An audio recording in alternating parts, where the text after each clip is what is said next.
Introduction. Empathy research distinguishes empaths into three distinct subtypes: emotional, motivational, and intelligent. The idea behind this is that when we witness someone else experiencing an emotion, we tend to respond in one of these ways. We catch the person's emotional state ourselves, which is emotional empathy. Some people may think about what a person is feeling and why she feels the way they do, which is cognitive empathy. Still, others may feel compelled to take action related to the other person's emotions, which becomes motivational empathy. Empaths, on the other hand, feel an intense or heightened state of emotional empathy, where they do not just feel other people's emotions, but also absorb them to the point that they fail to distinguish between their and other people's emotions. They don't know where other people's emotions stop and theirs begin. Though being an empath is more or less an inborn trait, emotional intelligence and empathy can be developed by anyone through consistent efforts, practice, and discipline. You won't go from being a person who struggles to respond to other people's emotions to an emotional intelligence ninja overnight. However, with the practical strategies and actionable techniques mentioned in the book, one can effectively tune in to the emotions of other people. Fundamentally, emotional intelligence is a person's ability to gain awareness of, impact, regulate, and express their emotions, while also perceiving, influencing, and regulating the emotions of other people in interpersonal relationships. It is one of the most vital life skills that are as much sought after in professional circles as it is in interpersonal and social relationships. Are you aware of the fact that an average individual processes around 70,000 different thoughts throughout the day? How do we distinguish constructive and self-serving thoughts from negative and self-limiting ones? Empathy and emotional intelligence aren't limited to one's capacity to recognize and label our emotions. It is also about regulating our and other people's emotions effectively for maximizing professional and interpersonal relationships. People are often unable to resist the clutter of disturbing, self-liming and negative emotions originating from themselves and others. We keep ruminating on negative thoughts and emotions. When these negative thoughts are awarded more focus and energy, they become even more invincible in controlling our life. This limits our ability to establish a connection with ourselves and other people, thus inhibiting meaningful and fulfilling relationships. What makes the process unfortunate is that our negative feelings related to ourselves and other people are more perceptive, judgmental, assuming and subjective opinions than facts. Two wandering monks walked up to a river ford, where they spotted a pretty young prostitute.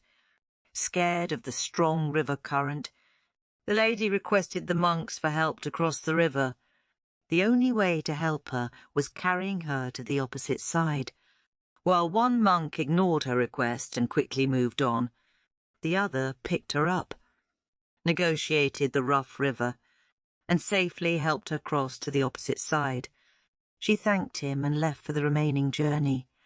After the lady was away from sight, the other monk questioned the monk who helped her, while appearing disturbed and sullen.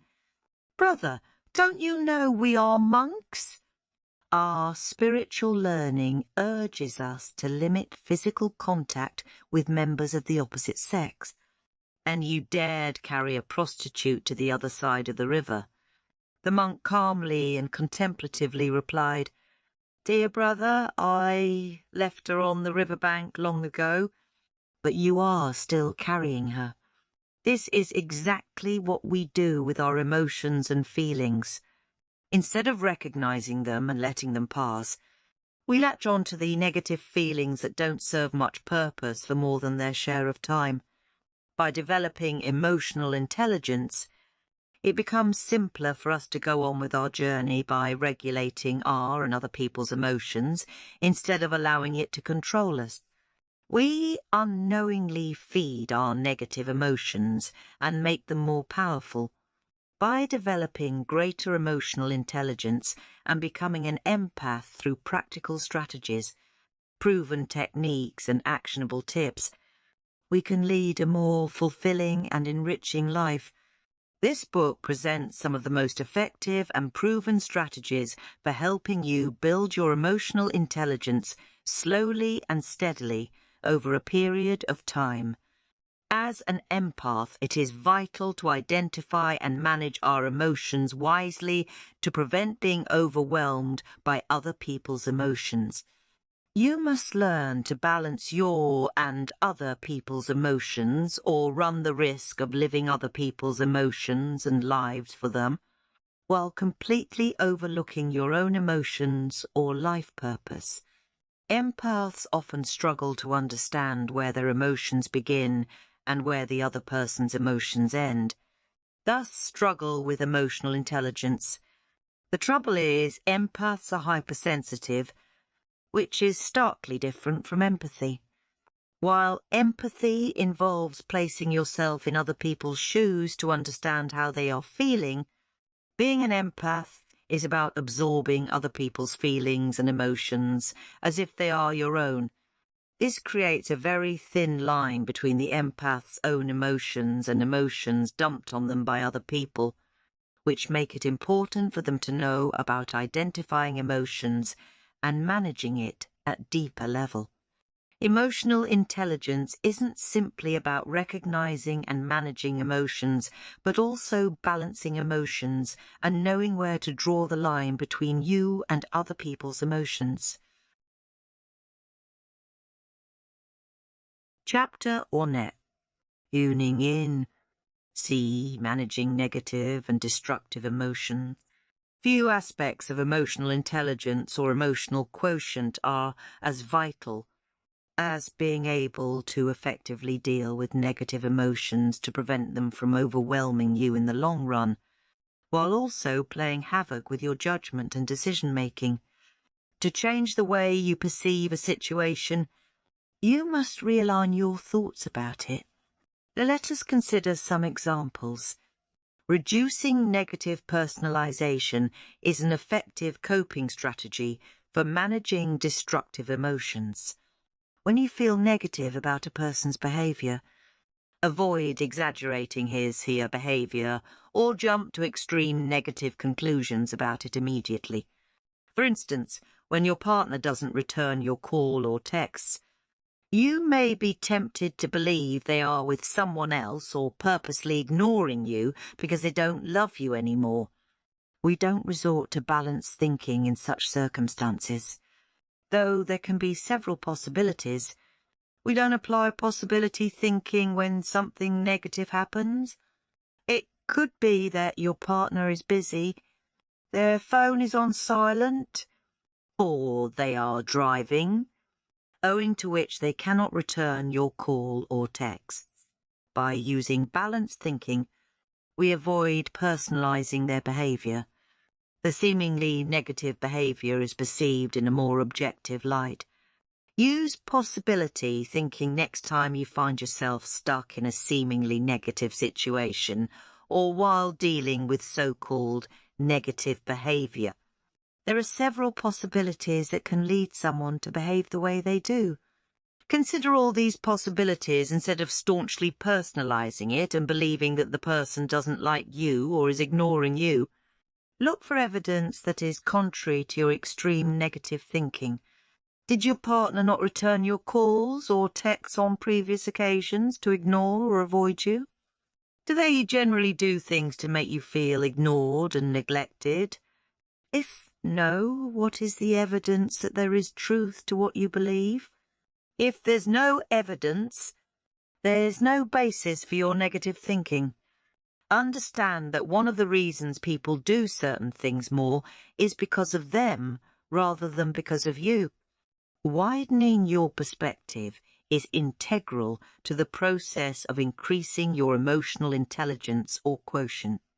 Next, reduce your fear of rejection. An effective technique for managing your fear of rejection is to equip yourself with several options in any situation. Regardless of what happens, there are always alternatives available to you moving ahead, which will potentially reduce your fear of rejection. Stay away from putting all your emotional eggs in a single basket. There are several viable plans. Remember, your plans don't have to be limited to A, E, and C. There are 26 letters in the alphabet. Get the idea. Have multiple plans ready to eliminate your fear of rejection. Instead of thinking something like, I have applied for my dream position. I'll be completely heartbroken if they do not hire me. Think along the lines of, I have applied for 4 exciting positions. If I don't get shortlisted for one, there are still 3 more options I'm qualified for. Use these strategies for eliminating or decreasing fears, negative attitudes, beliefs and feelings. You note your emotional reactions throughout the day as an empath who feels and absorbs emotions quickly. Note your emotional reactions as you experience them throughout the day at the back of your mind. Awareness of your emotions is the first step towards managing them. Take time to acknowledge how you feel at different points of time throughout the day. To make the process simpler, you can label or name your emotions. By ignoring your feelings, you're overlooking vital emotional information, which has a huge impact on your mindset, attitude and behaviour. Start being more mindful and conscious of your feelings while connecting them to specific experiences. Let's say you're in a meeting where everyone is brainstorming and your suggestions are cut off by your manager midway. How does it make you feel? What are the emotions you experience when this happens? On the other hand, what are the feelings you experience when you are praised for doing great work? Get into the habit of labelling and naming your feelings such as embarrassment, elation, contentment, confusion, unhappiness, and so on. This will increase your emotional intelligence quickly and definitively. Develop the habit of tapping into your emotions at specific times each day. What are the first emotions you witness upon waking? What are the emotions you experience while going to bed? This increases your emotional awareness. The idea is to observe your emotions without judging them. Understand that all emotions are valid, even the seemingly negative ones. If you judge these emotions, they restrict your ability to feel and experience them, making it challenging to use this information constructively. Think about it. Every emotion or feeling you experience is an important piece of information that is linked with something specific around you. In the absence of this information, you will be unaware of how to react. This is exactly why the ability to feel emotions is identified as an intelligence type. Identify negative and destructive emotions to what is happening around you. For instance, if you feel particularly jealous or envious of someone, what does this tell you about yourself or the situation? The feeling of jealousy could arise because you do not think you are as good as the other person, which means you may harbour feelings of inadequacy. You use the adopt technique any times. We make an effort to avoid mirroring the other person's emotions. However, as humans, we aren't inherently wired to do that. Human beings are conditioned to mirror and absorb emotions floating around them. We quickly feel and latch on to other people's emotions. This is even truer if you are an intensely sensitive person or empath. At times, instead of mirroring the other individual's emotions, we resist this urge of extending empathy to them or feeling their emotions. Let us take an example. A close friend is yelling at you in rage.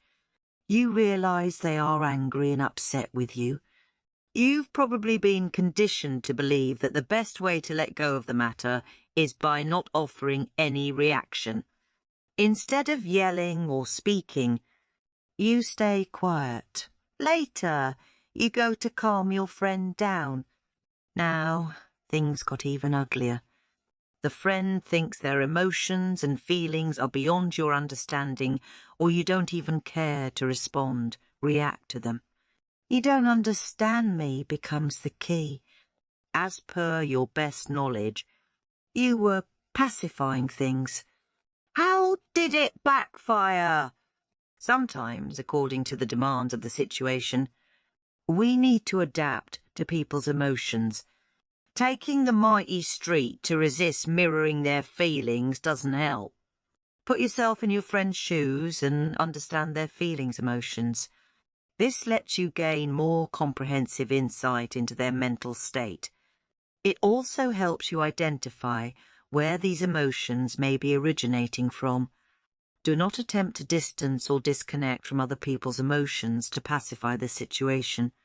Acknowledge their emotions by placing yourself in their shoes and understand by adapting and adopting their emotions. Things can get worse if you overlook negative emotions. Adapting and adopting doesn't mean you absorb other people's negative feelings and emotions. It simply means you avoid overlooking emotions, especially in interpersonal relationships, and respond to them to prevent them from spiraling into uncontrollable obstacles in the relationship. Watch out for verbal clues. One of the best ways of tuning into other people's emotions involves watching out the words and phrases often used by them. A person's choice of words reveals plenty about them. Words are symbolic of thoughts, feelings, ideas, and emotions. Combined with non-verbal clues, they can be extremely effective when it comes to determining an individual's state of mind. For instance, while processing logical thoughts, ideas and notions, we tend to use nouns and verbs. Similarly, when trying to convey feelings, there is greater usage of adverbs and adjectives. For example, I ate is a simple sentence that comprises subject and verb. It indicates a person's feelings, behaviour, ideas, thoughts and personality. For example, I ate fast demonstrates a sense of urgency, fear, nervousness or insecurity. People do not use words and phrases randomly. There is some intention behind everything they say. A person's selection of words reveals both spoken and unspoken thoughts, feelings and emotions. Let us consider an example. You book a table at a new restaurant in town for a family dinner. You are offered a scrumptious and presentable meal accompanied by Swiss trimmings. Every course is introduced with information about its preparation style, impeccable presentation, and interesting trivia about its origins. After your family has enjoyed the meal, the waiter brings over your cheque. He inquired if you had a good time, and asked if the food was good. You reply the entrees were good, though on the face of it, this seems like a compliment the manager doesn't seem too pleased. It is all about the choice of words.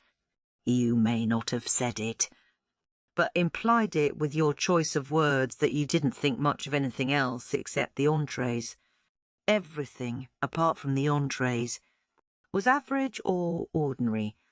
You may not have mentioned that you were disappointed with the food or that it was average. However, you did reveal through your choice of words that you didn't particularly enjoy anything other than the entrees.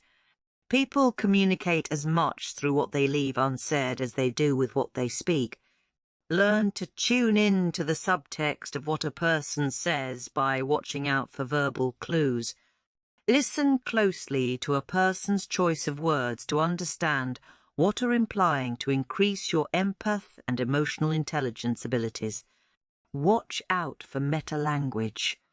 What exactly is metalanguage? It is the intended words behind what we say.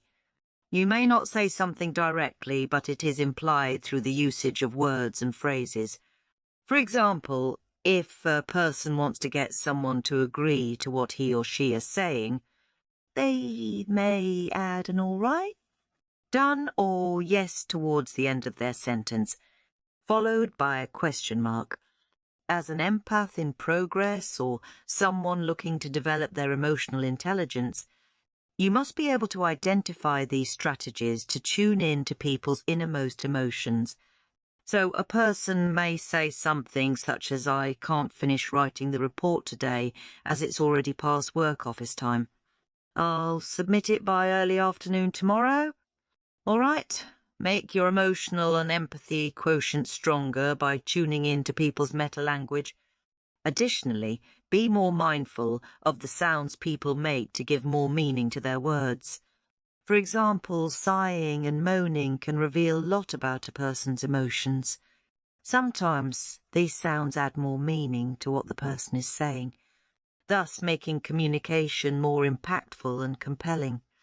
If there is a discrepancy between people's words and sounds, you can differentiate if a person is being sarcastic or simply is not having a good day based on his "hear words," sounds, and tone of speech.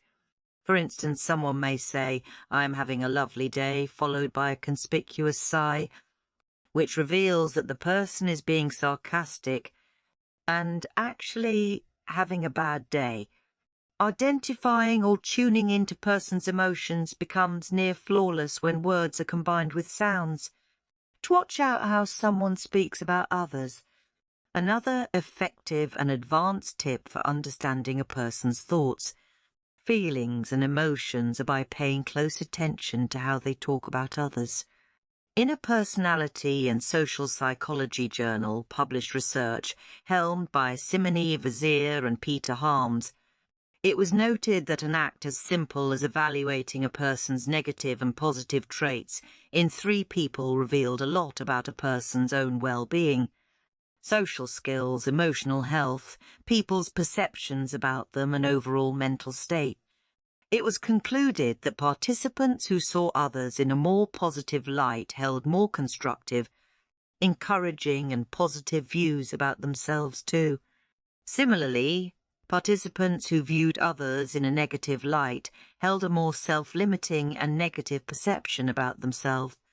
There is an established correlation between seeing others in a healthier light and being an emotionally positive, constructive and happy person. Feelings and emotions can't be categorized as good or bad, negative or positive. It is merely a reflection of how we feel at different points of time. If you feel an overwhelming sense of negativity towards others, it can be an indication of your own negative feelings or emotions for yourself. Tune in to a person's non-verbal communication studies have uncovered that non-verbal communication comprises 50% of our communication. It is astounding we even need verbal communication, with non-verbal communication contributing majorly to our interactions. Watching and understanding a person's non-verbal communication is fundamental to the expanding of our knowledge and understanding of their sentiments and feelings. For example, when individuals continually move their gaze far from you or abstain from maintaining eye contact, they are generally concealing something, deluding you or lying to you. It is an enormous red flag of untrustworthiness and dishonesty. Then again, if a person looks at you without flinching persistently for a while, they may be attempting to undermine or scare you at a subliminal level. The middle way is maintaining eye contact while talking to a person yet moving your gaze occasionally. Similarly, when you are addressing a gathering of individuals, distinctly watch individuals who are making overstated and more than required gesturing signals. These are people who are searching for approval and endorsement from you. They are worried about leaving a positive impression and anxious to be a part of your internal circle. Your perception of them matters to them, and they're keen to leave positive impression on you. Again, how can you recognize a fake or contrived smile from a genuine one? Simply look at the individual's eyes. Watch the creases in the skin close to the eyes making crow's feet. People frequently fake a smile to shroud their genuine feelings. Nonetheless, if the smile is fake, it doesn't make creases around their mouth and eyes. A fake smile won't have wrinkles close to the mouth, while a genuine one causes wrinkles close to the side of our eyes and mouth. Watch out for these little expressions and developments to identify if people are truly as cheerful as they are appearing to be. Watch out for a person's expressions to know how they are truly feeling. Expressions are crucial pointers of a man's sentiments, feelings and perceptions. At a point when a person is flabbergasted, amazed or staggered, their eyebrows raise marginally, while the upper eyelids widen all of a sudden. Similarly, the mouth opens. One complex part of understanding an individual's feelings through their expressions is that the expressions often overlap. For example, an excited and nervous person may more or less display the same range of emotions. In this situation, search for micro-expressions which are more exact. For instance, cocked eyebrows can be a sign of fear. Watch other micro-expressions or articulations that peg the correct feeling. At the point when a person is encountering fear, nervousness or anxiety, their eyebrows are somewhat raised and pulled with the lower eyelid ending up more strained. The two lip corners are somewhat more extended than expected. Likewise, a feeling of amazement is displayed through pulled-up eyebrows and a lower than regular jaw formation. In contrast to expressions, micro-expressions happen in split seconds, making it difficult for a person to control or fake them. For instance, when a person is lying, their mouth will go up in a more reclining or slanting position. Essentially, eye movements gain more rapidity, while nostrils flare and lips are firmly tightened together. Since these brief, instant micro-expressions happen automatically at the subliminal level, it is impossible to fake, manipulate and control. Unlike expressions, watch out for indications of stress. Probably the most well-known indications of stress and disappointment are wrinkled eyebrows, a strained neck and clenched teeth. Rather than paying attention only to their words, plug into their non-verbal communication to identify people's emotions correctly. You can also identify a person's feelings, emotions, personality, and identity through their walk.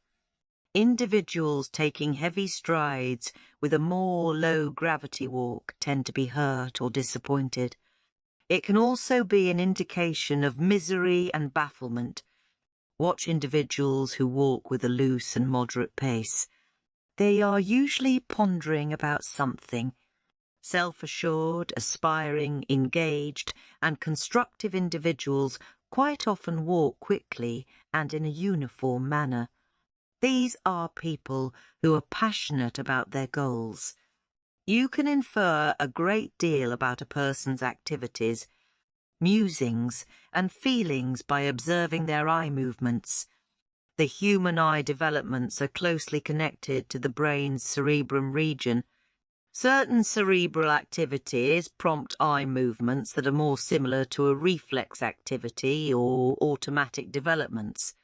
For example, when a person is contemplating a dilemma of whether to come clean or not, they are likely to look towards their left neckline bone. Eyes continually moving in a horizontal position from side to side can be a huge indication of dishonesty and lack of ethics. Another field of study where non-verbal signs and non-verbal communication is concerned is proxemics, or the physical distance between two individuals while they're connecting face-to-face. Non-verbal communication professionals are of the opinion that separation kept up by individuals while associating with each other reveals the basis of their relationship. If a person isn't standing physically near you while you're conversing with them, they may not be candidly responsive, open, or accepting towards what you're attempting to convey. They may have their barriers for shutting off from or guarding their true feelings. As opposed to this, if an individual maintains an inclining position towards you, they may subliminally convey their trust and acceptance of you. They may really be keen on you or what you are stating. Pick cues from people's environment about their feelings in the event that you need a look into a person's feelings, emotions or state of mind. Take a look at their surroundings.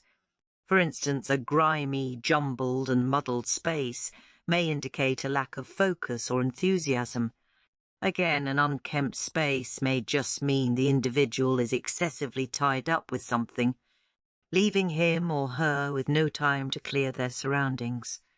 Everything from non-verbal communication to verbal communication patterns to environmental indicators must be read in a cluster of clues without isolating single standalone signs.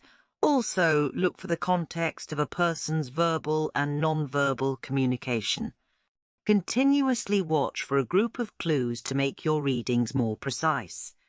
For instance, a slick, perfect and efficient work area can essentially mean the individual may be a perfectionist or suffering from an obsessive-compulsive disorder. Spotless, perfect and efficient spaces demonstrate clarity of mind and feelings. A person surrounded by such spaces is most likely intelligent, analytical and contemplative. If a person's home is dominated by more subtle hues, she may reflect a greater amount of a self-observing or internally driven persona. People who stick to cling to accumulating old items can be sensitive, emotionally delicate, and nostalgic. It is challenging for them to detach themselves from past feelings and emotions, and in all probability, they are overwhelmed by sentiments of blame, guilt, shame, disgrace, and other feelings associated with their past. These are the people who cling on old memories and refuse to let off their constraining and damaging emotions. Use the third-person voice while describing your emotions. Separating ourselves from our emotions gives them greater objectivity. Each time you feel an overwhelming desire to think, "I am awfully angry or upset," take a stab at saying John Jill is horribly harmed or disturbed. This may sound strange, but it works when it comes to increasing your emotional intelligence. Tone it down when you feel like saying something such as, "I feel angry, hurt and helpless." Instead say, "One of my feelings at present is anger, hurt and helplessness." Research has revealed that labeling our feelings by looking at them from a distance allows us to increase the objectivity with which we perceive them, thus helping us build greater self-awareness of our and other people's emotions. Learn to impersonalize your feelings enough to gather a more balanced and unbiased understanding of them. By using this technique, you are distancing yourself from your emotions to stay more balanced, unaffected and composed. It is similar to dealing with your emotions as if it is just another information piece, rather than being overwhelmed by them. Each time you feel the urge to react to emotional impulses, label the feeling. Later, referring to experiencing these feelings in the third person for moving away from them. Well, ye learn to tune in to your and other people's emotions through physiological reactions. Our feelings affect us mentally as well as on a physiological level. For example, you may feel an overwhelming sense of uneasiness just before an important meeting, job interview, or presentation. What are the physiological indications of this uneasiness or anxiety? This can be characterized by a feeling of uneasiness in the stomach, dryness of throat, excessive perspiration, shaking of hands, legs, and more. When we are enthusiastically anticipating something, our heart begins beating more rapidly. Similarly, fear or apprehension can cause stiffness in muscles and increased heartbeats. Studies have revealed that we experience specific physiological responses while encountering strong feelings. These physical responses are inextricably linked with our feelings and occur when we feel certain emotions and feelings. There are plenty of examples of physical sensations that are firmly associated with each one of 6 fundamental feelings: happiness, sadness, anger, surprise, disgust, and fear we encounter. These often overlap when it comes to physiological reactions. Then some reactions are very specific to certain feelings and emotions. For example, numbed hand and leg sensations can be connected to extreme sorrow. Similarly, increased limb sensations can be closely connected with anger. When people experience an overwhelming sense of disgust, there are disturbing throat sensations, in addition to a feeling of uneasiness in the chest, stomach, and digestive system. All the same, amazement and fear create a strange sensation within the chest. Watch out for all these physiological sensations to tune into your psychological feelings and emotions. Since our physical reactions and sensation almost involuntarily originate from our emotions, resist the temptation to fix emotions. One crucial thing to understand for everyone looking to cope with being an empath or increase their emotional intelligence is that emotional intelligence is a greater awareness of your and other people's emotions. It doesn't involve fixing those feelings all the time. This is especially true for empaths who are looking to fix people's emotions to make them feel better. The objective is to identify yours and other people's emotions, recognize these emotions, and allow them to fade rather than helping them gain control over you. Most people are brought up to label their emotions are positive or negative. If you are feeling happy, hey, it's a good emotion. On the other hand, being sad or depressed is negative emotion. Sometimes we experience a strong sense of guilt about some feelings and emotions. It makes us feel we are bad people who are thinking or feeling the way we do. Unfortunately, our minds are conditioned to compartmentalize emotions, which isn't the right approach. Emotions are plain emotions, without being good or bad, positive or negative. They are information that helps us gain knowledge and insights about our deeper selves. Get rid of the urge to shove seemingly negative emotions from the consciousness. Acknowledge that you are experiencing specific feelings and experiences by saying something along the lines of, I am experiencing jealousy pangs where this person is concerned, or I am extremely upset and annoyed by what X, UIZ, just said to me. Examine your emotions or make an objective assessment of them each time you feel them, instead of being overwhelmed by them. One of the best techniques I've learned for dealing with seemingly negative emotion is to let them go without being affected by them through meditation, mindfulness, or deep breathing. Avoid the urge to battle or push out these feelings. They will only return with twice the intensity. Instead, acknowledge these emotions and let them live their time without trying hard to suppress them. the uncomfortable feelings will invariably fade away. The human body needs about 5-6 seconds to tackle these chemicals before getting back to usual tasks. Why does your relationship with emotions always have to be hostile? There is no need to treat them as obstacles or barriers in everyday living. Change your approach towards the way you perceive and treat your emotions. They don't have to be stifled or snubbed. Don't treat your feelings as your enemies. Instead, befriend them and use them as information to arm and empower you to know yourself and react in a more constructive manner in multiple situations. Instead of letting these emotions control you, take control of them and work with them to optimizing your relationship with yourself and others. Emotions are nothing but neutral hormones that are characterized as our perception or view of things happening around us or to us. This leads our actions in a specific direction. Every feeling we undergo has a defined purpose or significance that simply reinforces the notion that emotions are never positive or negative. All we need to do is align with the message that's being communicated to us through the power of these feelings.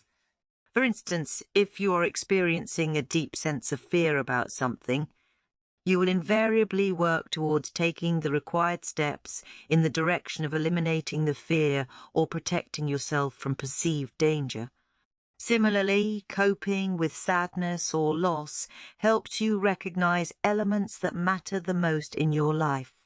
Let us consider an example. You may fight with your best friend and avoid him/her for the next few days.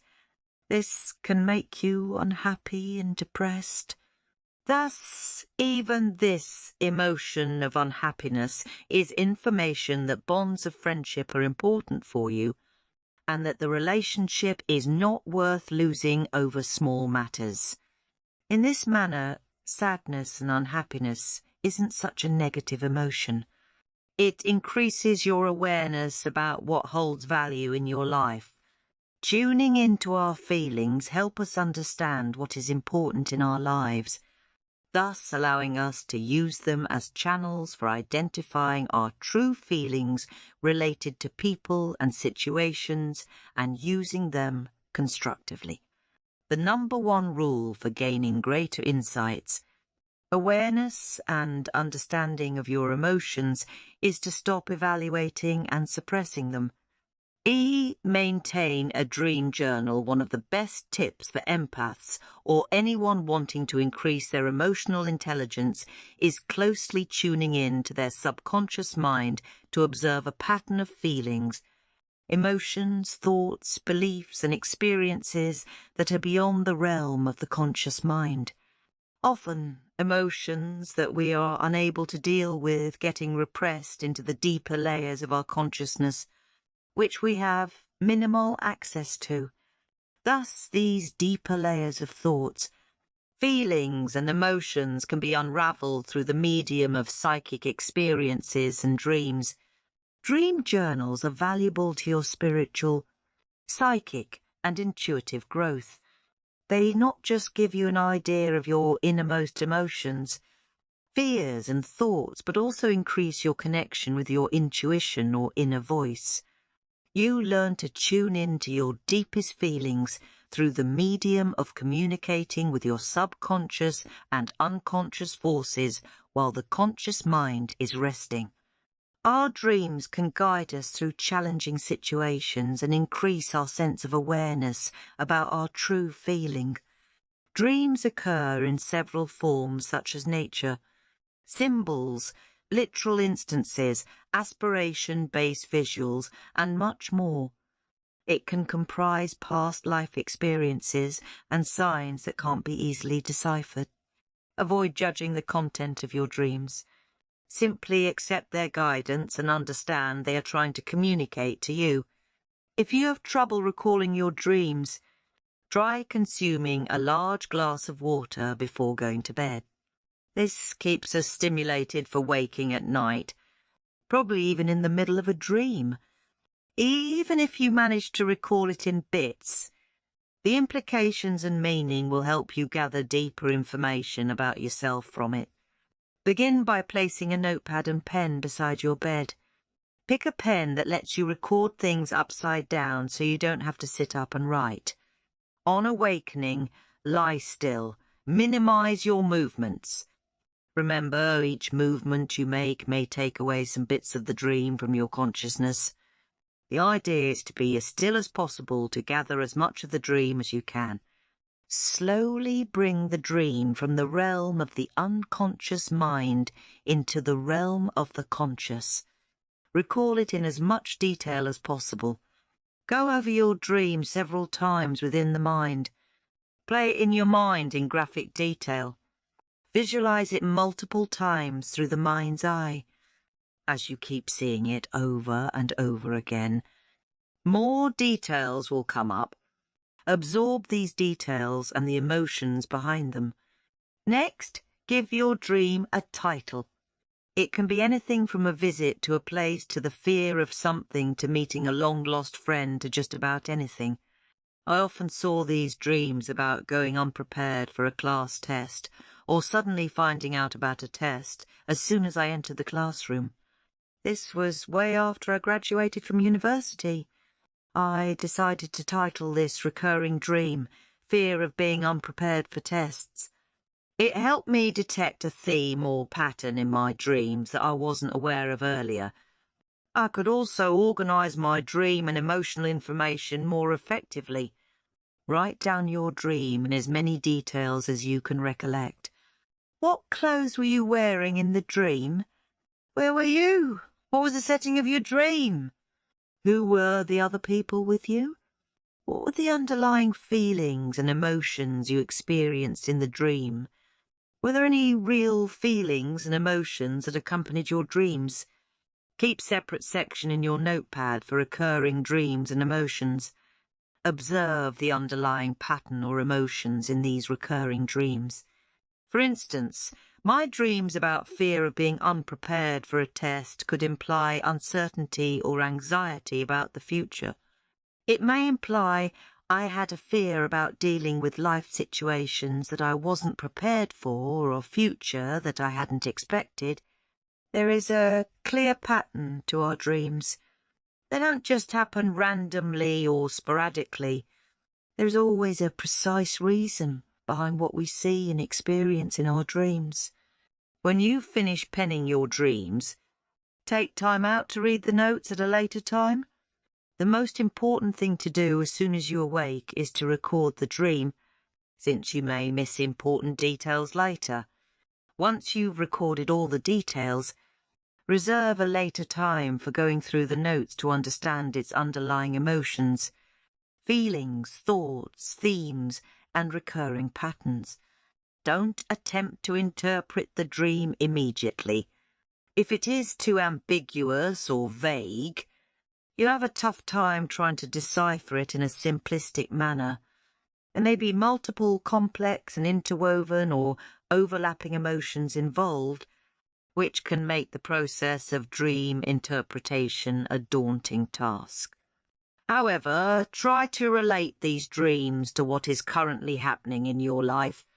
You may be undergoing a particularly anxious, challenging or frustrating period that may be manifesting itself through your dreams. You may receive guidance and solution to your problems in the form of symbols if you closely tune into them. However, don't pressurize yourself to determine the meaning immediately. Leave it for another time.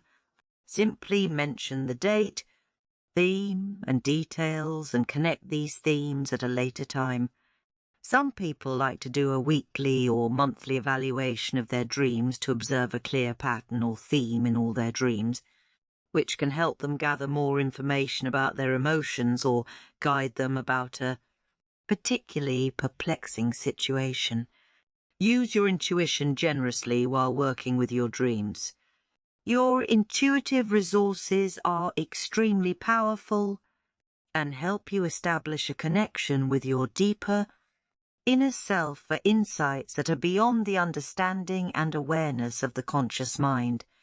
In truth, Everything we experience is merely a programmed illusion or virtual reality created by our consciousness through a set-up source of energy and light. There are multiple layers, matrices and dimensions to this grand set of virtual reality that is experienced by our consciousness.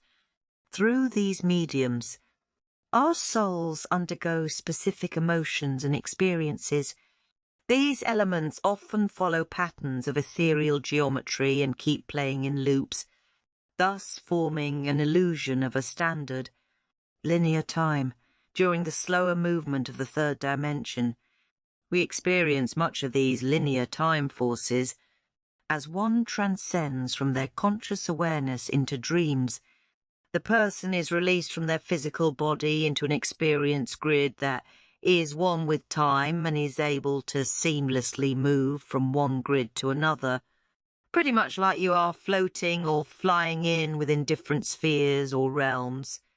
Our soul is consciously able to see and perceive more of these grids or spheres at the same time, thus cutting the consciousness and moving into higher space, which in quantum physics can imply a greater awareness of the dynamics of whole experiences. While we are in the physical body, it takes real conscious effort to focus on experiences and instances around us, as these experiences are guided by emotions. In dreams, the physical experiences become bipolar, guided by duality. The mirrors of emotions swing back and forth to constantly change the dynamics of what we are experiencing, as all planes or grids are in a state of flux. Thus, several dreams are underlined by emotions and feelings that mask their real meaning. A dream can be anything from warning of potential danger to information about events to occur in the future.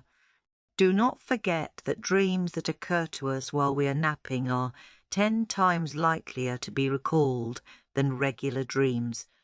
Let us say, for instance, you see a dream about meeting someone. When you awaken, the dream continues. Then, when you encounter the person in the real, physical self, you experience a feeling of déjà vu, or saying something to the effect of, "I dreamt of you and it was eerily real." Even when you awaken from your dreams, you can live in the experience. On an average, humans sleep for a third of their life.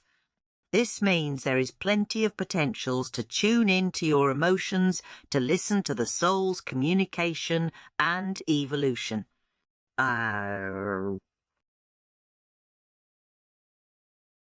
Chapter 2. Managing Emotions. Once you identify and tune in to yours as well as other people's emotions, the next step to acquiring greater emotional intelligence is to learn to manage yours and other people's emotions. It is one of the most important components of emotional intelligence, or developing a greater comprehension of emotions to extend empathy and understanding. Here are some pointers for learning to regulate emotions. Practice deep breathing and mindfulness. We experience feelings and emotions on a psychological and physiological level. While experiencing strong emotions such as anger and hurt, our body automatically gives out matching physiological reactions. The body responds at a more primordial or evolutionary level. Think about this. What will be your reaction if you spot a huge wild beast in your way all of a sudden? The most responses will be a rapid or increased heartbeat, higher pulse rate, frantically shaking limbs, howler breaths, excessive sweating, and much more. When we stay calm while experiencing overwhelming feelings, the nature of our emotions and feelings alters. When we control our physiological reaction to stress, we feel better mentally. Every time you experience a feeling of stress or nervousness, breathe deeply or practice mindfulness. Tap into your inner self and be more mindful of how you feel. Emotions can get highly overwhelming at times, especially if you're an empath or even someone who is highly sensitive. Start by seating yourself in a comfortable and relaxed position on a chair or floor. Pick a distraction, free, positive and relaxed space for practicing deep breathing or mindfulness. Turn off all your gadgets and ensure you remain undisturbed for the next 10-15 minutes. Close your eyes. Start taking slow, deep breaths. Inhale slowly to the count of 1. Similarly, exhale gradually to the count of 1-4. Now completely tune in to the inner self while eliminating all other thoughts. What are the sensations you experience when oxygen gets into your throat, chest and stomach? The idea is to concentrate only on your feelings and sensations in a mindful and non-judgmental manner. Stay in the present by acknowledging your emotions without judging them. Be more purposeful, intentional and focused while absorbing the present moment and the feelings associated with it. If at any point your mind is occupied by unwanted thoughts, do not attempt to push these thoughts out of your consciousness. Simply acknowledge them and let them pass. Experience these thoughts fleetingly without being overwhelmed by them, and allow them to live their life before fading away. Focus on the flow of air entering and leaving your lungs and abdomen. Even a few deep breaths are sufficient to get you into a more constructive and positive state of mind. There will be instances when the mind will slowly drift away from the breath with multiple thoughts and emotions taking over. Do not allow these thoughts and feelings to affect you. Simply recognize it and shift your focus to the breath once again. You will gradually notice a change in your emotional frequency. Mindfulness, or concentrating attention on the present in a purposeful and non-judgmental manner, can help us in all walks of life, such as eating, exercising and walking. It helps to calm down the emotions of hypersensitive people and empaths, while also helping a person manage his or her emotions more effectively. Mindfulness breathing and meditation can help people who are more controlled by their emotional impulses develop more clarity and control. Mindfulness will also decrease your chances of becoming overwhelmed by negative and self-destructive emotions. Develop assertiveness. One of the biggest issues for both people with underdeveloped emotional intelligence and empaths is the inability to say no to people in a polite yet firm manner. They lack the ability to exert their will and say no when they mean no. The objective is to develop a greater sense of assertiveness and not aggression, which are distinctly different. Assertive people are capable of standing up for themselves without resorting to please others. They are capable of putting across their views, opinions and preferences in a polite, non-offensive and balanced way. For instance, I prefer watching a movie over going to the games is an assertive statement. It doesn't dictate what you want the other person to do. It simply tells the other person your preferences and desires in a balanced way, while still encouraging discussion or the other person's take on it. Developing assertiveness is a huge component of being more emotionally intelligent or navigating the world as an empath. Here are some ways to increase your assertiveness to develop greater emotional intelligence and empath coping strategies. One of the most ideal approaches for creating a greater self-assuredness and assertiveness is to work on being confident by speaking in front of the mirror, where you can clearly observe your non-verbal communication and articulations. Have an imaginary discussion with a companion or accomplice who is demanding that you complete a thing that you really don't want to do. How best would you be able to communicate this in an open, non-hostile and genuine manner? Focus on everything from your selection of words to body language, to voice tone and speech. By rehearsing a couple of times, you'll figure out how to put across your emotions in a more non-hostile manner. Be composed, balanced and unaffected. Indeed, even in an apparently unpredictable and tense circumstance, resist the urge to panic. Maintain contact with the other person and keep a more comfortable and relaxed stance. Talk with a uniform and steady tone. Assertive people are seldom controlled by their feelings. They have a strong hold over themselves and keep their poise in the most stressful situations. Ego with more I statements where you accept owners for your sentiments and feelings. For instance, rather than saying, we shouldn't think about heading off to that place by any means, have a go at saying, oh, figure we should avoid that place. It doesn't make you seem pushy or oppressive. You're simply mentioning your plans to the other person while keeping it open for them to share their perspectives, preferences, and thoughts. View people as somebody you have to work with and not battle against. Get rid of the notion that someone needs to lose for you to win. Joint effort and collaboration are their catchphrases, not rivalry. Emotional intelligence is about arriving at a win-win situation, not defeating others to suit your purpose. View every challenging situation as an opportunity to work with other people's emotions.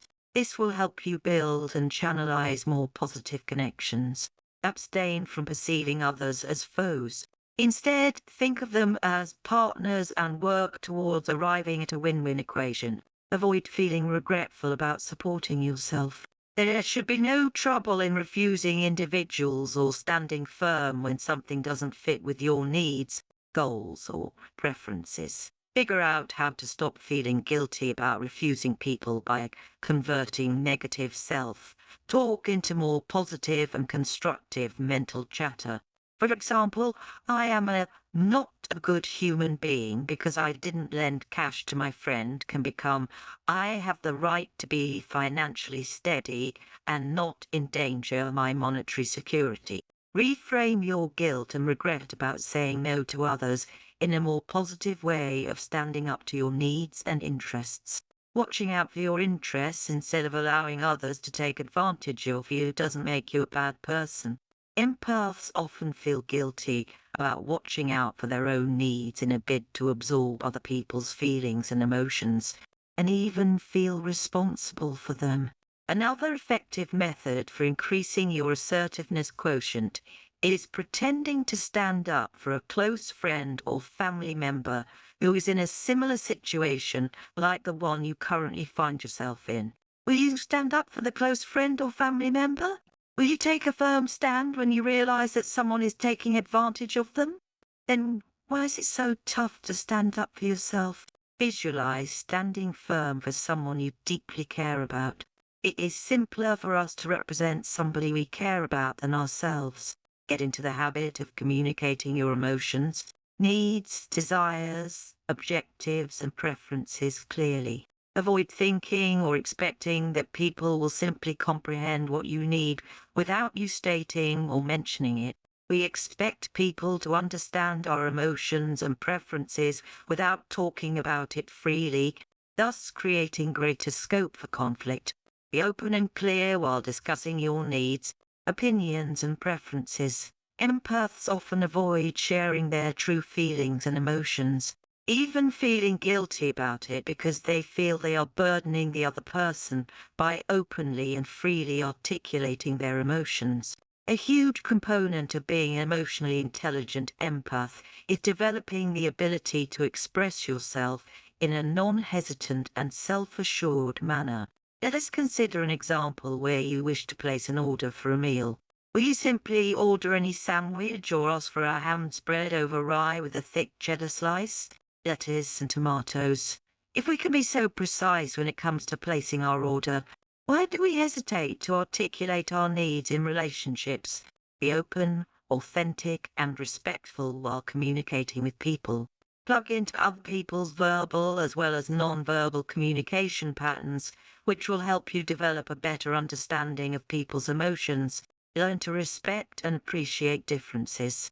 Disagree with people in a healthy and respectful manner by putting across your point in a firm manner. Even if you do not necessarily agree with people, understand where they are coming from. Empathize with a person's opinion even if you don't subscribe to it. There are certain elements that shape people's views, thoughts, ideas, and perceptions. Be mindful of these elements when it comes to understanding what drives people to think, feel, and act the way they do. Learn verbal and non-verbal signs of confidence. Verbal indications of assertiveness include a firm, steady and relaxed voice, accompanied by a genuine tone, volume and rate of speech as per the situation.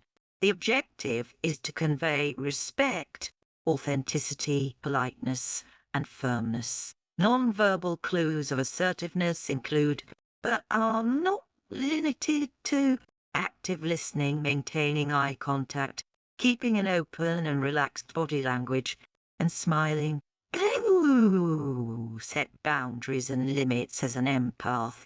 It is important to determine where to draw the line when it comes to spending time listening to difficult and stressful people. Learn to say no when you aren't up for something or have had enough of a thing. Establishing clear boundaries, rules and limits are critical to cut people off from feeding on your energy. Avoid negotiating with people once you say no. It will only make you come across as more compromising and accommodating, something you want to avoid as an empath. No is a sentence by itself and shouldn't offer any scope for negotiation. Another wonderful tip when it comes to setting boundaries and limits is visualizing being protected by a healing power. A practical protection form involves several people, including medical practitioners and healers with challenging patients, visualizing an ethereal white light surrounding their body. This white light separates your aura from other people. When it comes to more toxic and negative people who are constantly feeding on your emotions, imagine a fierce black beast protecting your energy field and keeping away intruders. As an empath or aspiring empath, learn to respect your empathic needs in calm, composed and collected manner. Create a list of your top 10 emotionally unsettling situations. Then create a plan of action for managing these situations so they don't get the better of you. Here are some valuable practical suggestions for you to follow when it comes to establishing boundaries and limits. If someone asks you for something that you aren't up for, firmly and politely refuse them. It isn't necessary to explain your stand. Say, for instance, you may have a maximum socializing comfort level of 3 hours beyond which you cannot socialize or find being around others comfortable. Be independent and make your own arrangement when you know your limits. If it is overwhelming to be in a crowd, consume a high-fiber or high-protein diet beforehand while being seated in the far corner of the party to feel more comfortable and less overwhelmed. Sitting smack in the middle of the party may make you feel more disturbed and rattled. Some empaths are increasingly sensitive to fragrances. If you feel overwhelmed by strong fragrance, politely mention this to the people around you. If you just can't get yourself to avoid it, stand in more open spaces or near doors, windows, where you can take breaks or catch a breath of fresh air. If everything else proves ineffective, and you absorb stressful, anxious, and negative energy at a gathering, take a shower once you reach home. It will wash away all the exhaustion, stress, and negativity that you've absorbed from others within minutes. Another tip that works wonderfully well when it comes to cleansing and energy purification for empaths involves soaking in natural springs. Maintain a journal for recording your daily activities and how they make you feel. Do more of what makes you feel revitalized and rejuvenated. Avoid doing things that drain your energy. Avoid commuting during peak hours on mass transit options. Similarly, grocery shopping during busy hours is best avoided. Identify people who corner you and disturb your emotional balance and minimize interactions with them. Instead, engage in activities that leave you feeling energized. When you feel overwhelmed by emotions or lose yourself while interacting with others, take a deep, long breath and say a small prayer. You can create your own prayer that connects with you at a deeper level. It doesn't need to be lengthy, deep, or complicated. A short, simple, and powerful prayer can do the trick. Call out to a higher power to help you preserve and clear your energy. Allow it to pass. While it is amazing to participate in other people's happiness and celebrations, it's a nightmare to be a part of someone's misery, pain and frustration. Empaths are especially adept in the art of absorbing other people's negative energy. It can be a hopeless feeling of sharing someone's pain and sadness while grappling with your own. This can happen when someone is sharing the loss of a loved one or relationship breakup. As an empath, you tend to be overwhelmed by these feelings. This is exactly when you need to resort to separation. Truth be told, you aren't the one who has lost a loved one or broken up. You are not battling a disease or haven't lost a job. Learn to separate yourself from other people's problems and their emotions. The best you can do in such a scenario when someone is sharing his or her woes with you is to offer acceptance. Let them know they are accepted, understood, and loved. However, stop holding yourself in their situation as if it is your own. Demonstrating empathy is one thing. Allowing another person's extreme emotions to destroy your own internal peace and energy is completely different. Avoid embracing other people's emotions as if it is your own. Simply feel their emotions and move on without holding on to them. If this doesn't work, find someone who can assist with offloading some second-hand emotions, since they are more detached from the situation than you. It won't be as challenging for them to help you release these emotions. There's plenty of hurt and pain in your life without further holding on to someone else's. Also, do not focus on acting or winning arguments. You can't get people to think or behave in a manner you want them to if you straight off the bat say something such as, "And now, Rose, I'm going to show you how wrong you are there." This isn't a sign of emotional intelligence. Developing assertiveness and standing up for yourself doesn't involve putting other people down. This emotional intelligence and people-winning strategy is brilliantly described by author and motivational speaker Dale Carnegie in his book, How to Win Friends and Influence People. When you straight away announce that you are going to prove someone wrong, you are strengthening and getting their defenses ready. You are getting them set for verbal duel, which doesn't do much to help you put across your point in a compelling manner. Don't arouse the enemy in people. Make them your ally by smartly and subtlety putting across your point. Let us assume someone says something that you think isn't right. Even when you realize that she isn't right, say something to the effect of, "Well, I didn't look at it like this and I could well be wrong. I often am wrong. I really want to be right though. Let's go down to look at the facts here." Keep a more balanced, constructive and scientific approach to make the other person drop his/her guard almost immediately. No one will ever object to something like, I could very well be wrong. Why don't we examine the facts?" A scientist doesn't attempt to prove things. They merely unravel facts. This is exactly how argument should be approached if you want to develop greater social and emotional intelligence. Stay more rational and scientific in your arguments while approaching potentially heated discussions, debates and arguments. By admitting that you could be wrong, you may thwart a potentially uncomfortable situation while also encouraging the other person to adopt a similarly balanced, open and fair strategy. It will encourage others to admit that they could also be wrong.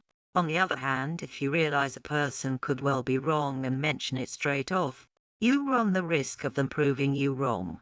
When people do not face resistance or overwhelming emotions, they are much likelier to change their stance. On the contrary, when they are upfront told they are incorrect, they resent it and put a lot of effort into proving themselves correct. This leads to an incessant loop of arguments, counter-arguments, and acrimonious discussions. When our sense of self-worth is challenged, our stance becomes stauncher. Drop people's defences by stating you could be wrong, and watch them take to you more positively. Celebrate. As a person who deeply empathizes with people, you closely know both deep joy and sorrow. However, the pain stays far more to weigh you down than joy. While the process of sadness, pain, and despair is integral to the process of staying emotionally balanced, it doesn't help to carry other people's pain. Create a celebration ritual or rhythm for caring about your mind. body, and spirit through multiple practices. Stick to a celebration rhythm periodically, irrespective of what is happening around you currently. There's almost always something to cheer about. Here are some ways through which you can create a celebration rhythm. Throw an impromptu party for celebrating a fitness milestone. Treat yourself for lunch at your favourite restaurant. Give your partner or loved one token of appreciation for caring for the home and family. You can also treat a co-worker at a cafe and restaurant for doing a job well. Allow your children to stay well past their sleep time just to enjoy more joyous moments with them. Most empaths don't have fun or enjoy their interaction with people. They are constantly operating from the point that they exist only to help other people who are in pain. There is a sense of obligation and responsibility towards others' feelings and emotions. You are not put on this planet only to help other people feel good. To rectify the situation, concentrate on enjoying yourself while interacting with other people. If you are not having fun in social situations, don't indulge too much with a person or group of people. As soon as you notice that the person you are speaking to is sapping your energy, step back.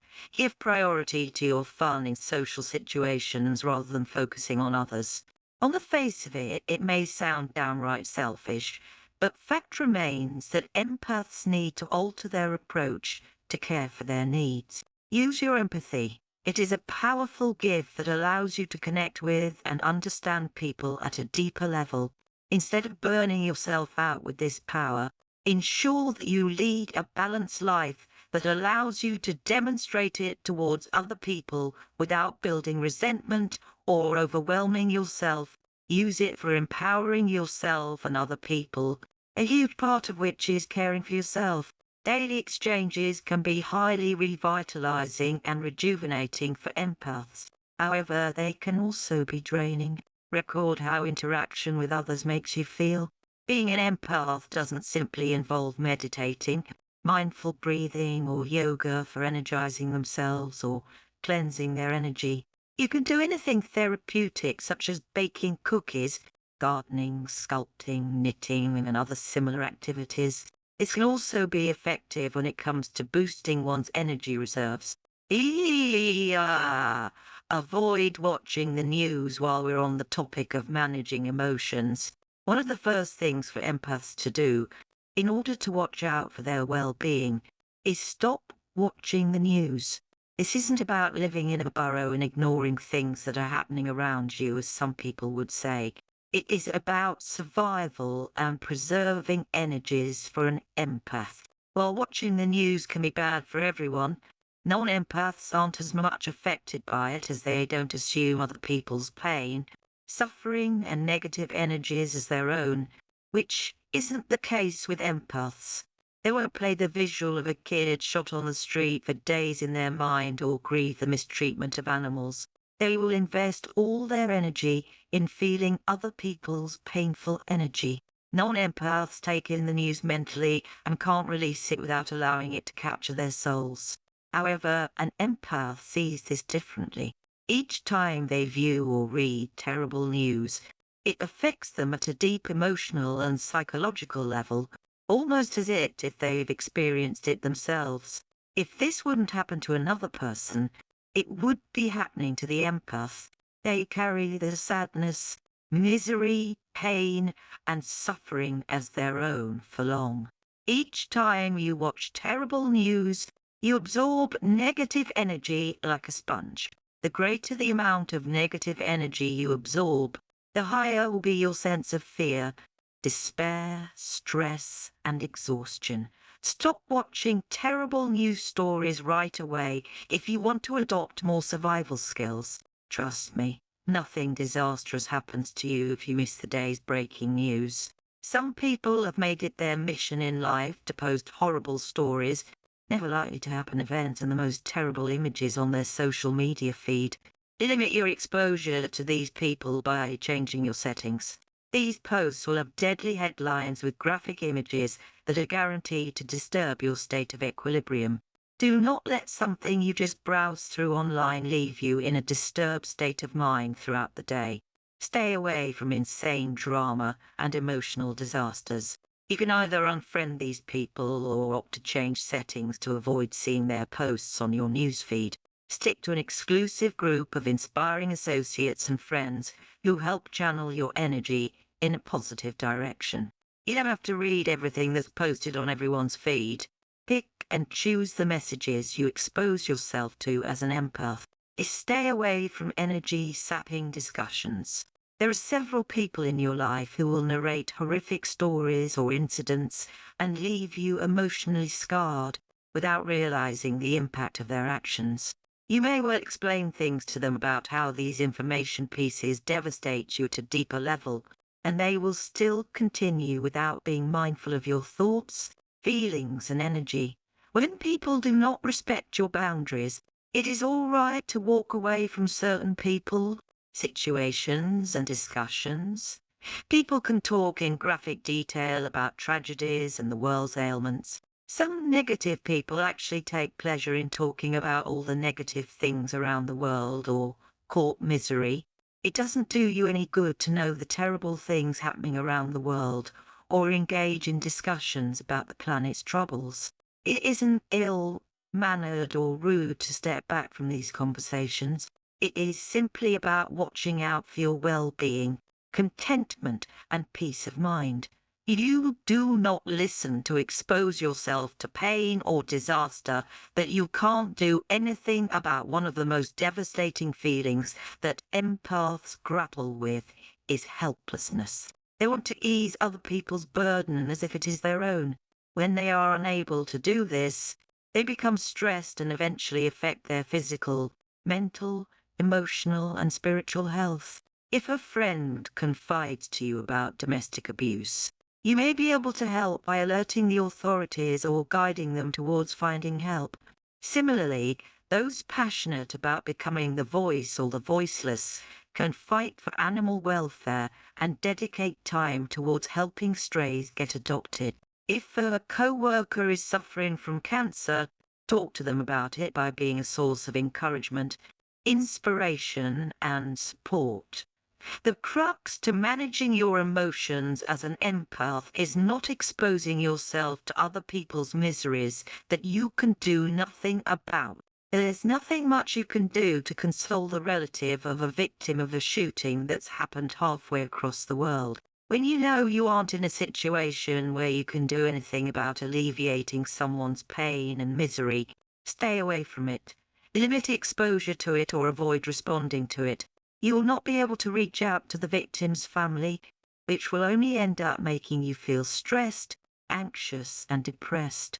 The guilt, regret, and helplessness of not being able to do anything for anyone will leave you feeling drained about existing in a hopeless world. This isn't a very productive feeling for you as an empath. Starting today, only engage in things that directly affect your life and instances where you can do something to help someone instantly. You'll laugh until your stomach hurts. Empaths seldom know how to have fun, let their hair down or laugh. Give yourself the opportunity to laugh away your blues by watching a funny movie, animation series, YouTube clip, stand-up comedy, and other similar hilarious stuff. Read a book that makes you laugh. The thing is, laughing hard transforms painfully pent-up emotions into joy, which is why tears flow when you laugh until you start crying. Laughing also breaks unhealthy defenses that empaths build around them as a survival technique. This helps empaths connect with themselves at a deeper level in a manner that feels positive, energizing, and nourishing. Also, are you spending enough time alone? As an empath, you must take time off yourself consistently. This helps you shield and protect yourself from unwanted energy dumps. You can do everything to shield yourself in light and walk with crystals in your hand all day. However, when there are other people around you, it is near impossible to escape their vibrations. You must make time to be present with your own vibrations if you do not want to turn into a frazzled and chaotic empath.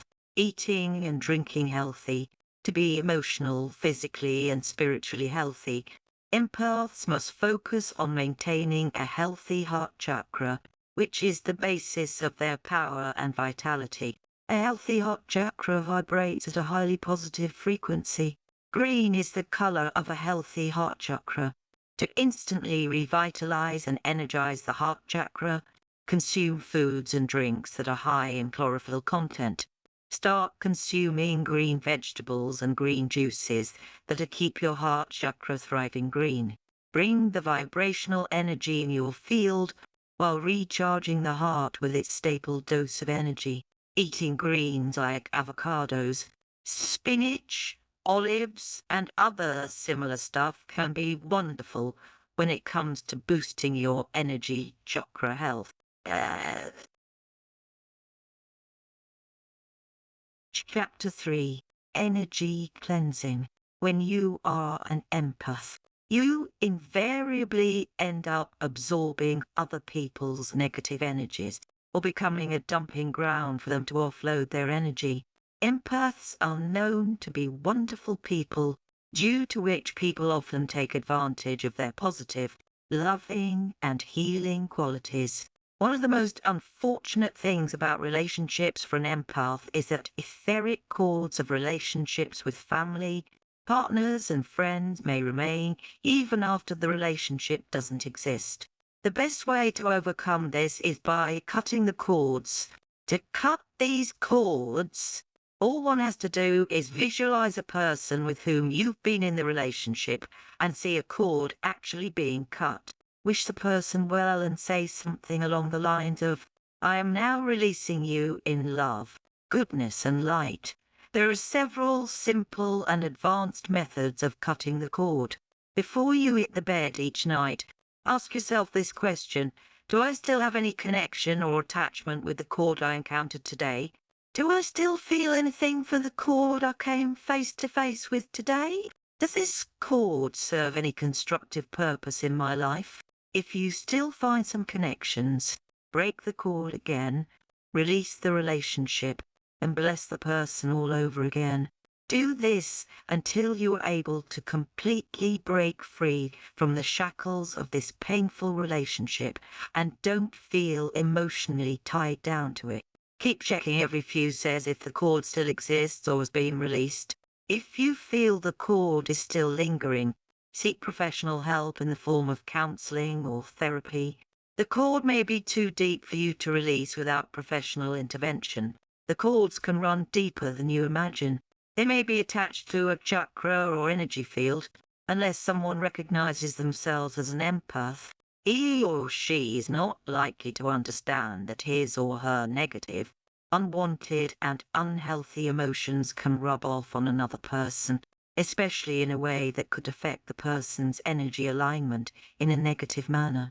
Empaths experience this energy dumping at a more intuitive level, even with people they've never seen. They're not only able to establish that someone's energy is not positively aligned, but can also feel it, which is why protection and cleansing of energy are so vital for empaths. As people who are highly sensitive to their surroundings and other people's energies, empaths are quickly affected at a deeper level by things happening around them. It offers them an intense sense of understanding, empathy and compassion, but also leaves them emotionally drained through their daily interactions. A situation which cannot be energetically noticed by a normal person can be extremely overwhelming for an empath. Any place that is filled with people can put stress on the mood, psyche, and well-being of an empath. When an empath's happiness is forever being sapped by the sadness, despair, stress, and frustrations of other people, they need to replenish their energy and emotions before they dry up completely. Practicing specific cleansing and preservation techniques help an empath determine which their energy is and which is another person's energy, thus acquiring the ability to detach from other people's energies by developing greater emotional resilience and intelligence. These empath protection techniques allow the empath to cleanse, balance, and replenish their energy. Cleanse your aura from negative and self-destructive thoughts. Our mental self is perpetually communicating with other people's mental self. thus enabling us to absorb negative thoughts, feelings and emotions from others. We create our own thoughts, feelings and emotions, many of which aren't in line with our best interests. As an empath, you must increase your awareness of different types of thoughts, including negative, repetitive, redundant, and automatic thoughts. One of the best ways to know about your thought pattern is to keep a track of your thoughts with a notebook. Acknowledge every thought that you've experienced over a 24-hour period. You'll be stunned to know how challenging it can be to keep a track of your feelings, emotions, and thoughts. When we have positive thoughts, they align with our good vibrations, thus leading to greater balance, peace, healing, and harmony. When these thoughts are negative, they lead to obstacles and blockages. Negative thoughts are fed to us over decades, especially when they are linked to a highly traumatic experience. These negative thoughts are formed by negative experiences, expectations, and instances. The more they are fed, the more energetic and powerful they become. Their impact on your state of mind and mental balance grows stronger. These negative thoughts and emotions can be based on other people's opinions and expectations. They are capable of playing out several times in your mind while going undetected until you stop feeding the monster. Pay attention to your thought patterns closely. Thoughts that are a result of fear, insecurity, grief, anger, and blame stay within your energy field for long to cause more vibration in alignment with these energies. Over a period of time, these cause a person to attract similar life experiences. These thought forms may then vibrate within us in a manner where they catalyze reactions at all energy body levels, including physical, mental, and spiritual. The thoughts lead to us attracting people, experiences, and circumstances that align with them. It is similar to attracting low energies that cling to your energy. To break free from the pattern, perceive your life more objectively to gauge if you are drawing unwanted situations. If you are consistently attracting things you do not desire, you may well be vibrating in line with these things without conscious awareness. Ensure you check in with your energy field multiple times to determine if you frequently feel tired, stressed, and depressed to picking up or creating negative thought forms, and allow them to go. Repeat mantras. One of the easiest and most effective ways to cleanse your energy is to practice deep breathing and mantra recitation for battling negative energy. When negativity hits, instantly focus on the breathing for a while. Breathe deeply and exhale the discomfort-causing energy. Gradually, breathing eliminates negativity from the body. Repeat a powerful mantra of your choice, thrice in a voice and tone that establishes that you truly mean what you are reciting. You can say something such as, "Return this energy to its sender with compassion." The command of your voice can drive out discomfort from the body. Your breathing becomes the means through which the energy is released back into the universe's energy field. While reciting this powerful mantra, the empath can breathe out their toxic energy from the lumbar spine into the lower back. The gap between the lumbar vertebrae facilitates the removal of negative energy from the body. Imagine the discomfort exiting via these channels in the spine. Say, "I release the energy multiple times as it is released from the body and blends with the larger-than-life matrix." These seek out like-minded empaths. This may not be a cleansing routine per se. However, it can help you reach out to other empaths and learn their unique survival skills. As per research, merely 1 out of 5 individuals are real empaths. Since they aren't present in the majority, it is important to look for your own types. Even within empaths, there are different types of empaths, such as nature empaths, earth empaths, and so on. Look out for empaths on online meeting sites and forums by searching with the help of keywords like empathy, spirituality, empath, and other related words. Hanging out with empaths in your neighborhood or locality is also a good idea. Just ensure that you aren't absorbing their second-hand energy to feel even more miserable.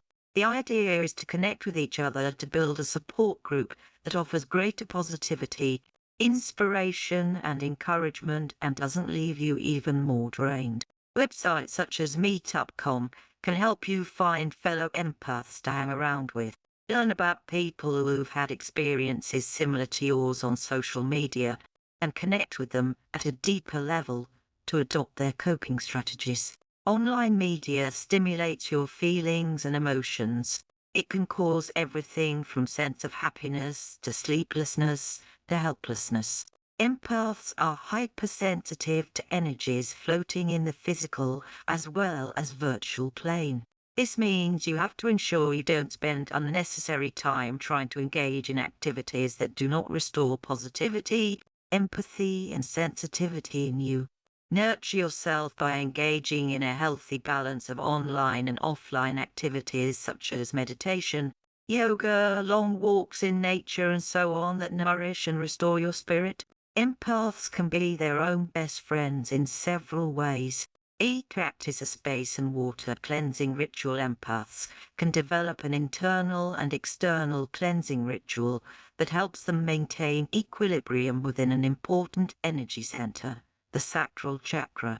It can either be done through a simple process by consuming a glass of water and imagining being cleansed inside out, taking a shower, enjoying a dip in the lake, a natural hot spring bath, and so on. A lot of empaths purify or cleanse their energy by visualizing different body parts being cleaned both outside and inside. Imagine a ray of white light clearing all your unwanted energy as you pour water over your body. This powerful white light ray is cleansing your body, mind and spirit internally and externally.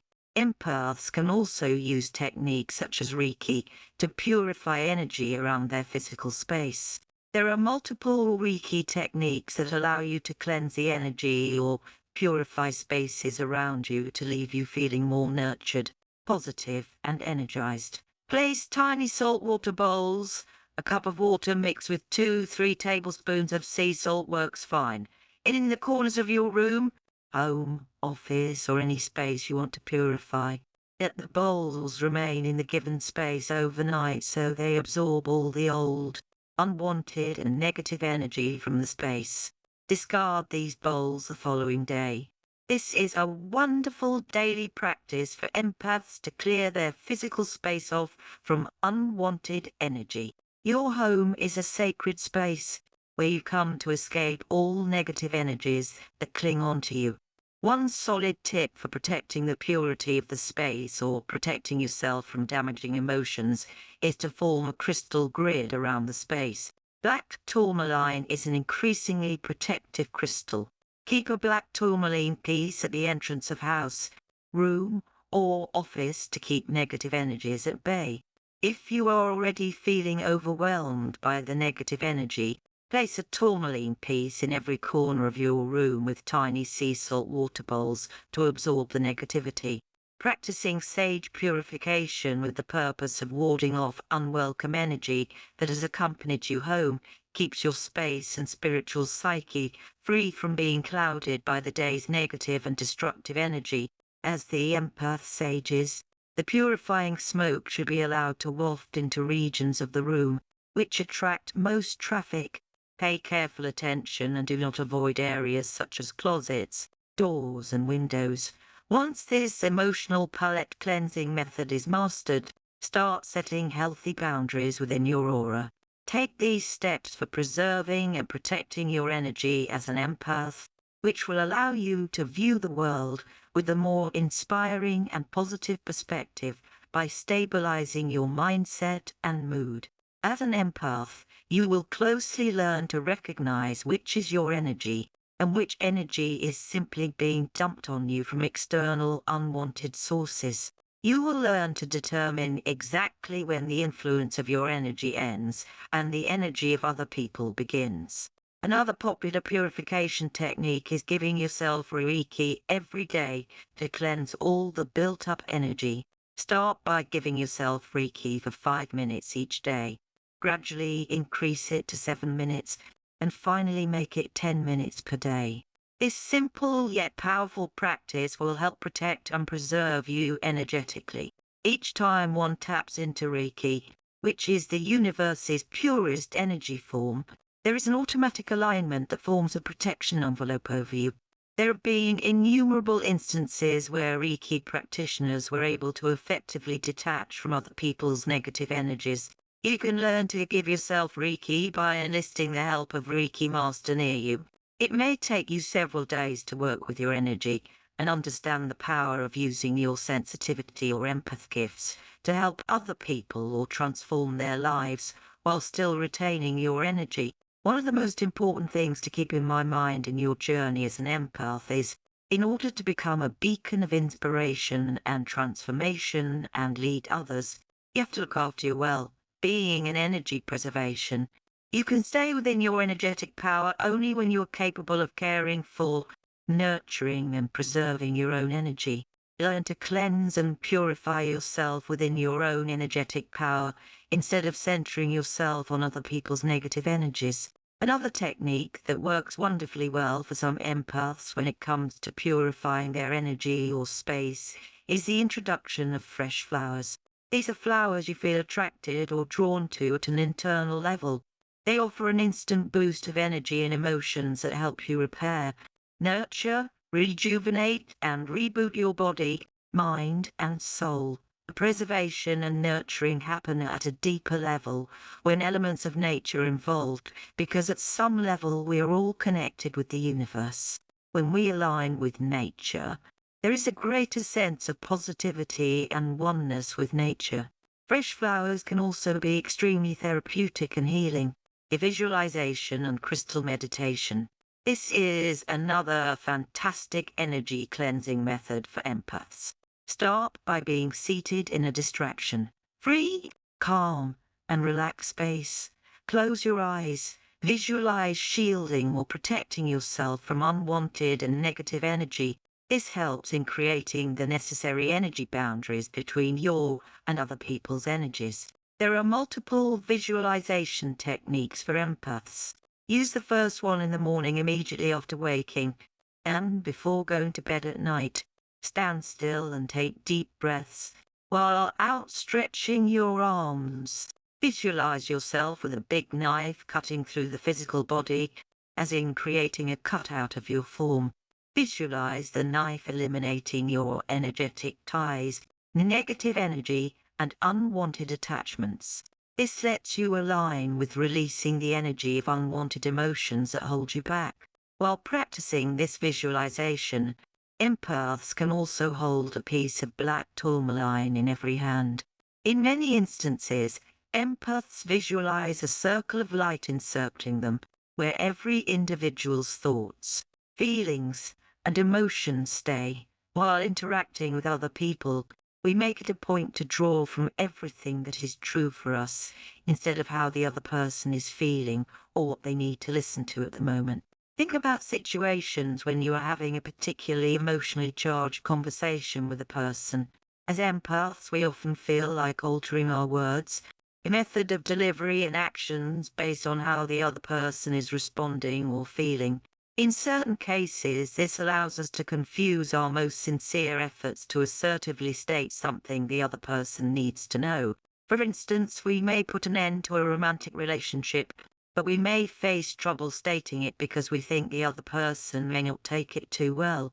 Imagine a circle that lets us become compassionate and emotionally aware while being grounded emotionally from where we originate while articulating our feelings, emotions, choices, and preferences.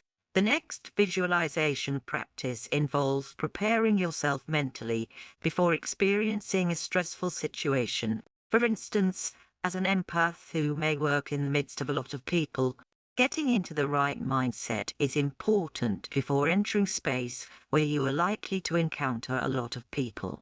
To practice this, sit still in your car or any other serene space before actually walking towards a lot of people. Take deep, long breaths. Once you've identified your center, imagine a large bubble around you. This bubble is the shield that protects you from other people's energy dump. Use a positive mantra or affirmation such as, "I feel protected, nurtured, preserved, and shielded. Feel that the shield is powerful enough to take away any prospective toxic energy that is likely to make its way to you. Once you are confident of this feeling, end the visualization and mantra chanting. Put a selenite necklace around the neck. This can be one of the most effective practices to block yourself from energies that don't belong to you. Selenite helps empaths get rid of energy that isn't theirs and helps maintain a sense of balance and harmony. It is also helpful when it comes to protecting and clearing their energy field to ensure that the energy that is part of it is their own and doesn't belong to anyone else. Another powerful energy cleansing and protect ritual for empaths is crystal meditation. Meditating with crystals help boost an empath's emotional and psychological well-being while allowing them to cut ties with energy vampires who are forever sapping their energy. Black kyanite is highly effective for empaths because it becomes their sword for snapping unwanted and destructive ties. As an empath, your energy field is shielded from people who prey on your positivity and dump their negativity on you. When your own energy feels sapped and drained, aligning with kyanite's energy, this compels you to examine what is bringing you down and how you can avoid it.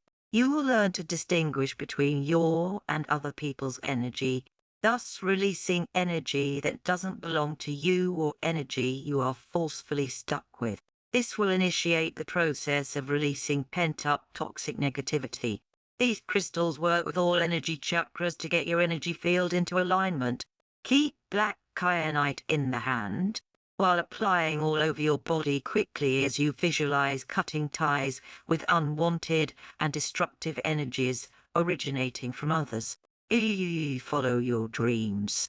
As an empath, you can get majorly stuck in other people's dramas to care about your own dreams, objectives, and preferences. Give attention to purpose in life. What do you want to accomplish? What do you aspire to be? What is your purpose in life? Remove the time to sit and work out your ambitions, goals, dreams, and desires. Chalk out a plan to accomplish them instead of focusing your energy on other people and their drama. To accomplish your life purpose, you will have to learn to be more assertive and refuse other people when things don't align with your overall life purpose. Find the right balance between being there for other people and making time for yourself. Standing up for yourself doesn't make you a bad or selfish person. It means you care about supporting yourself and looking after your well-being as much as you care about others. Being an empath is not just a gift, but also a huge responsibility, which also means you have a responsibility towards yourself to look out for your own well-being, happiness, and welfare. Try to be helpful instead of supporting every pained human you encounter who drains your focus, energy, and priorities. By following a bunch of these survival and cleansing tips, an empath can lead a more emotionally balanced and evolved life that helps them inspire, encourage, and uplift other people by living our dreams and life purpose. This is more vital than trying to constantly support others at the cost of your own well-being, sanity, and life goals. Conclusion. Thank you for making it through to the end of the book. I hope it was informative, knowledgeable, and information-rich while being able to offer you everything you need to develop your emotional intelligence, cope with your empath powers, overcome your fears, and increase your ability to form more fulfilling, enriching, and gratifying relationships. The first step towards accomplishing greater success and fulfillment as an emotionally intelligent and balanced empath is to start implementing the strategies mentioned in this book right away. This will help you use your energy in a more productive manner and protect you from feeling physically, mentally, and spiritually drained. It will help you dip into your empath powers with a greater use of emotional intelligence to identify, gain awareness of, and better manage your and other people's emotions. It'll also help you cope with deeper feelings. In addition to coping with toxic relationships, thus helping you lead a more rewarding and fulfilling life as an empath. Finally, if you found this book useful in any way, a review on Amazon will be highly appreciated.